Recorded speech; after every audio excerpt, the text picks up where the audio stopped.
Good morning my dear students. मैं हूं शिव नारायण पांडे। आप देख रहे हैं मेरे YouTube channel luminous bio classes को। मैं अपने चैनल पर जीव विज्ञान के बहुत ही रुचिकर और महत्वपूर्ण तथ्यों को लेकर के आपके सामने आता हूं। आप सभी लोग मेरे यूट्यूब चैनल को सब्सक्राइब करें और अपने दोस्तों में अधिकाधिक शेयर करें और बेल आइकन प्रेस करना ना भूलें। आप सभी लोग इस पर अच्छे से अच्छा कमेंट लिखें ताकि मेरा हौसला अफजाई हो सके और मैं आपके पास बहुत सारे जीव विज्ञान के महत्वपूर्ण तथ्यों को पहुंचा सकूं। आज के इस महत्वपूर्ण वीडियो में हम लोग चर्चा करेंगे टाइप्स ऑफ डिजीज के संबंध में। अपने YouTube video types of disease part 1 में मैं जन्मजात रोगों के संबंध में चर्चा कर चुका हूं। बहुत विस्तार से हमने आपको बताया है और उसमें हमने आपको बताया है कि यह जो जन्मजात रोग होते हैं यह संतानों में बाय बर्थ होते हैं, जन्म के समय भी ही होते हैं। और जन्मजात रोगों के मुख्य रूप से 3 कारण हो सकते हैं। हो सकता है जो उत्पन्न होने वाली संतान है उसमें जीनिक म्यूटेशन के कारण यह रोग उत्पन्न हो गए हों। इसके बारे में भी हमने आपको बहुत सारे रोगों के बारे में बताया है। हमने आपको उसमें albinism, alkaptonuria, phenylketonuria, sickle cell anaemia, colour blindness और हीमोफीलिया के बारे में बताया है। हो सकता है यह जो जन्मजात रोग हो यह गुणसूत्रीय असामान्यताओं के कारण हो। गुणसूत्रीय असामान्यताओं के कारण उत्पन्न होने वाले रोगों में हमने आपको ऑटोसोमल क्रोमोसोम्स के असामान्यताओं के कारण उत्पन्न होने वाले रोगों के संबंध में और सेक्स क्रोमोसोम्स के असामान्यताओं के कारण संतानों में उत्पन्न होने वाले रोगों के संबंध में बताया है। उसमें हमने आपको बहुत से सिंड्रोम्स जैसे Down syndrome, Edward syndrome, Patau syndrome, cri du chat syndrome, Turner syndrome, Klinefelter syndrome के बारे में विस्तृत रूप से बताया है। इसका वर्णन तो मैं अपने प्रीवियस वीडियो में जेनेटिक्स वाले पार्ट में कर चुका हूं। हमने आपको संतानों में वातावरणीय कारकों के कारण उत्पन्न होने वाले जन्मजात रोगों के संबंध में भी बताया है। उसमें हमने आपको यह बताया है कि बहुत सारी संतानें ऐसी उत्पन्न होती हैं जिनमें गर्भावस्था में ही होंठ कटे रहते हैं अथवा शरीर के किसी भाग में उनमें अनियमितताएं आ जाती हैं या हार्ट की फंक्शनिंग उनकी ठीक ढंग से नहीं होती है। लेकिन यह जो संतानों में वातावरणीय कारकों के कारण उत्पन्न होने वाले जन्मजात रोग होते हैं यह वंशागत नहीं होते हैं, परंतु जीनिक उत्परिवर्तन द्वारा और गुणसूत्रीय असामान्यताओं के कारण उत्पन्न होने वाले जो जन्मजात रोग होते हैं वे अवश्य वंशागत होते हैं, पीढ़ी दर पीढ़ी चलते रहते हैं। आज के इस वीडियो में हम चर्चा करते हैं एक्वायर्ड डिजीज अर्थात उपार्जित रोग के संबंध में। जैसा कि नाम से ही स्पष्ट है, उपार्जित, बाहर से ग्रहण किया गया। उपार्जित रोग ऐसे रोगों को कहते हैं जो किसी भी जीव अथवा मनुष्य में जन्म के बाद उत्पन्न होते हैं। यह रोग जीवन की किसी भी उम्र में कभी भी उत्पन्न हो सकते हैं। जो उपार्जित रोग होते हैं इनको हम मुख्य रूप से 2 भागों में डिवाइड करके अध्ययन करेंगे।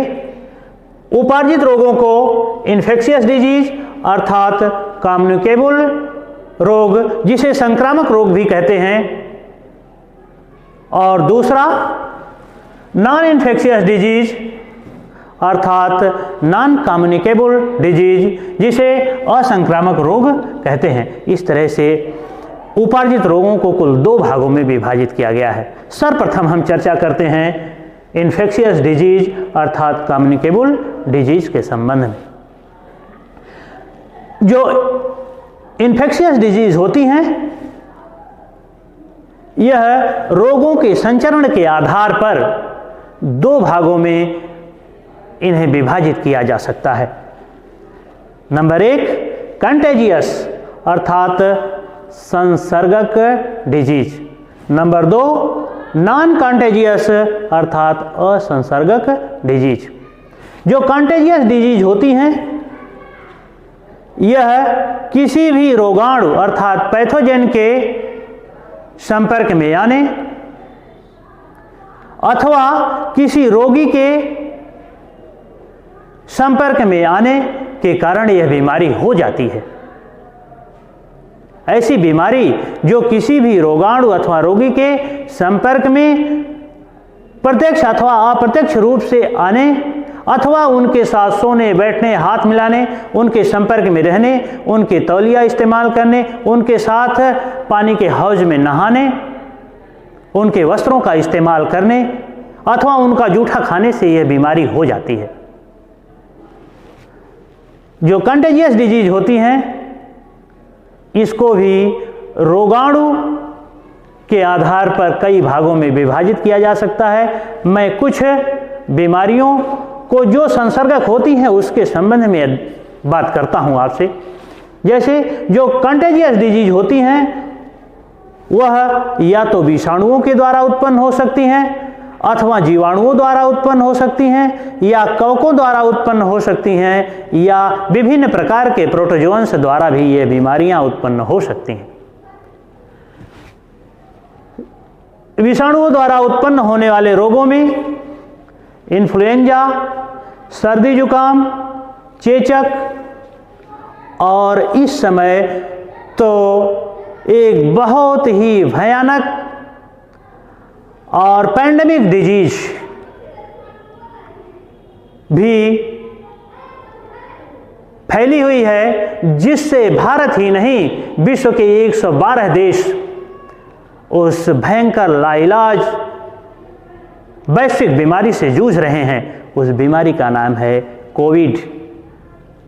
कोविड बीमारी कोरोना वायरस द्वारा होने वाली एक बीमारी है जो किसी भी रोगी के प्रत्यक्ष अथवा अप्रत्यक्ष रूप से उसके संसर्ग में आने से यह बीमारी फैलती है, जिससे केवल भारत ही नहीं विश्व के 112 देश उस लाइलाज पैंडेमिक वैश्विक बीमारी से जूझ रहे हैं। इसके अलावा मनुष्यों में जीवाणुओं द्वारा उत्पन्न होने वाली भी संसर्गक बीमारियां होती हैं, जैसे टाइफाइड जो साल्मोनेला टाइफी नामक जीवाणु द्वारा होती है, निमोनिया जो क्लस्ट्रीडियम निमोनी नामक जीवाणु द्वारा होती है और डिफ्थीरिया जो कोरोनोबैक्टीरियम डिफ्थेरी नामक जीवाणु द्वारा होती है। साथ ही और भी बहुत सारी ऐसी बीमारियां जो जीवाणुओं द्वारा होती हैं, जैसे टेटनस जिसको जा-लाक बीमारी भी कहा जाता है। यह टेटनस बीमारी क्लस्ट्रीडियम टिटैनी नामक जीवाणु द्वारा होती है। इसी तरह से एक और भी बीमारी जिसको हम लोग शॉर्ट में टीबी कहते हैं, अर्थात ये क्षय रोग ट्यूबरकुलोसिस रोग है जो माइकोबैक्टीरियम ट्यूबरकुलोसिस नामक जीवाणु द्वारा होती है। और इस टीबी रोग में फेफड़ा संक्रमित हो जाता है। दूसरी और भी ऐसी बीमारी जिसको सेक्सुअली ट्रांसमिटेड डिजीज अर्थात एसटीडी के अंतर्गत रखते हैं, यह यौन संचारित रोग है। असुरक्षित यौन संबंधों से फैलती है, जिसमें गोनोरिया और सिफिलिस प्रमुख एसटीडी डिजीज हैं, सेक्सुअली ट्रांसमिटेड डिजीज हैं। अब आइए हम कुछ ऐसी बीमारियों के संबंध में भी चर्चा कर लें जो नॉन कंटेजियस होती हैं, अर्थात असंसर्गक होती हैं। यह असंसर्गक बीमारियां किसी भी रोगी के संपर्क में आने, उसके वस्त्र इस्तेमाल करने, उसका जूठा खाने, हाथ मिलाने से ये बीमारियां नहीं फैलती हैं। अतः ये बीमारियां किसी ऐसे रोगवाहक द्वारा फैलती हैं जिसकी चपेट में स्वस्थ मनुष्य थोड़ा सा लापरवाही करने के कारण आ जाता है। जैसे प्लेग, हैजा, कॉलरा, जो विब्रियो कैलेरी नामक जीवाणु द्वारा होने वाली बीमारी है, मलेरिया, जो प्लाज्मोडियम नामक प्रोटोजोअन द्वारा होने वाली बीमारी है, और हेपेटाइटिस के कई प्रकार हैं, जिसमें hepatitis A, hepatitis B, hepatitis C, और सभी प्रकार के हेपेटाइटिस में लीवर इन्फेक्टेड होता है। हेपेटाइटिस को लीवर रॉट डिजीज भी कहा जाता है, जिसके भयंकर प्रभाव से लीवर कैंसर भी हो जाता है। ये सभी बीमारियां नॉन कंटेजियस बीमारियां हैं, परंतु हमें असावधान रहने की जरा सा भी जरूरत नहीं है। आप जब यात्रा करते होंगे, सड़क के किनारे प्रायः लिखा रहता है, सावधानी हटी दुर्घटना घटी।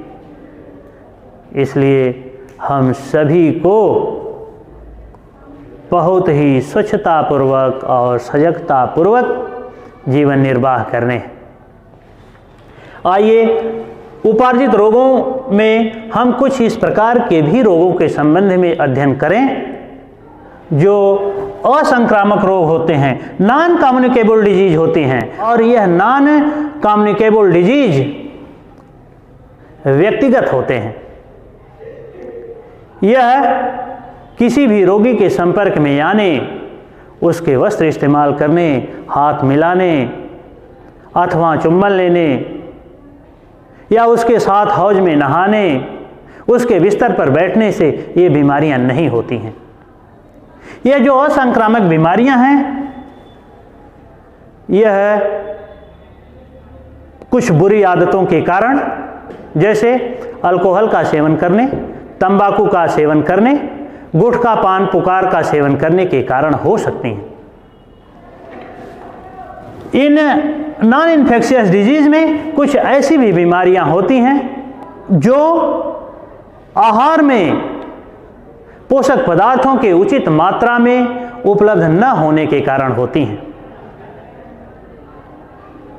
जैसे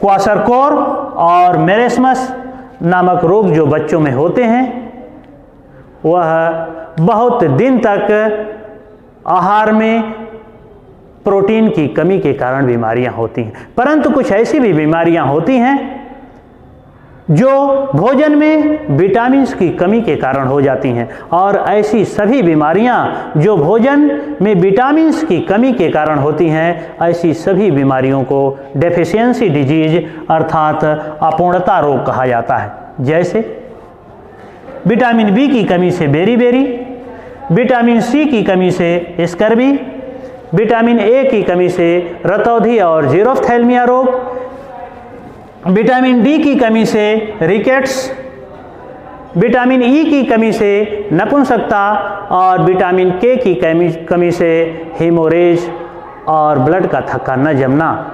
यह सभी डेफिशिएंसी डिजीज हैं। इसके अलावा कुछ ऐसी भी बीमारियां होती हैं जो सेल के अनकंट्रोल्ड डिवीजन के कारण उत्पन्न हो जाती हैं। जब सेल का अनकंट्रोल्ड डिवीजन होने लगता है तो शरीर के उस भाग में जहां सेल का अनकंट्रोल्ड डिवीजन होता है, वहां ट्यूमर बनने लगते हैं, और कभी कभी तो यह ट्यूमर कैंसरस भी हो जाते हैं, ये मैलिग्नेंट हो जाते हैं। तो कुछ ऐसी भी बीमारियां हैं जो बुरी आदतों के कारण भी हो जाती हैं। आधुनिक जीवन शैली में व्यक्ति के अधिकाधिक तनावपूर्ण जीवन व्यतीत करने के कारण भी ये बीमारियां हो जाती हैं, जैसे कुछ मानसिक बीमारियां और मधुमेह हैं। इस प्रकार की बीमारियां हैं जो व्यस्त जीवन शैली और आधुनिक जीवन शैली के कारण ये बीमारियां होती हैं। अब नेक्स्ट वीडियो में हम जीव विज्ञान के इससे भी महत्वपूर्ण तथ्यों को लेकर के आपके सामने आएंगे। Thank you.